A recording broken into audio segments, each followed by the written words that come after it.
সন্তান পালক নেওয়ার বিধান কি? সন্তান পালক নেওয়া যাবে। সন্তান পালক নিবেন মানুষের উপকার করার জন্য।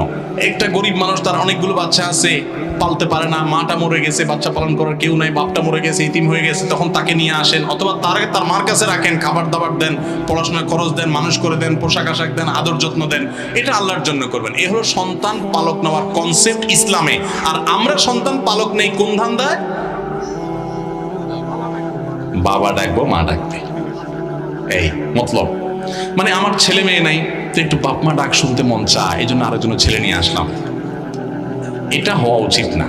হওয়া উচিত হলো যে ঠিক আছে, একটা বাচ্চা থাকলে ভালো লাগে, আরেকজনের বাচ্চা সে খাওয়াতে পড়াতে পারে না, আমি নিয়ে আসলাম, কিন্তু বলতে হবে ভাই আপনার বাচ্চা আপনার, ওর কামে রোজগার আপনি খাবেন, বা আপনার সন্তান হিসাবেই থাকবে, আমি একটু লালন পালন করতে চাই, একটু তারা পালতে চাই, একটু নিজের কাছে রাখতে চাই, ভালো লাগে একটা বাচ্চার সাথে থাকলে, ঠিক আছে, এটা ঠিক আছে।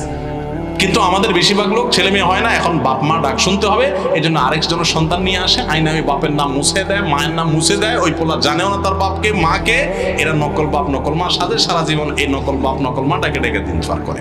ঠিক না ভাই? ঠিক, জায়েজ নাই। আল্লাহ বলছে উদউহুম লিআবাইহিম, তোমরা সন্তানকে তাদের বাপের নামে ডাকো। যে জন্মদাতা বাপ, জন্মদাতা বাপের নাম, গর্ভধারণকারী মায়ের নাম কখনো চেঞ্জ করা সম্ভব না, এটা হয় না কখনো। এই জন্য ওইভাবে লালন পালন পুত্র রাখা জায়েজ আছে, না হলে কিন্তু সেটা জায়েজ হবে না যদি তাদের বাপ মার নাম নিয়ে লুকোচুরি করেন অথবা কোনো রকম প্রতারণা করেন।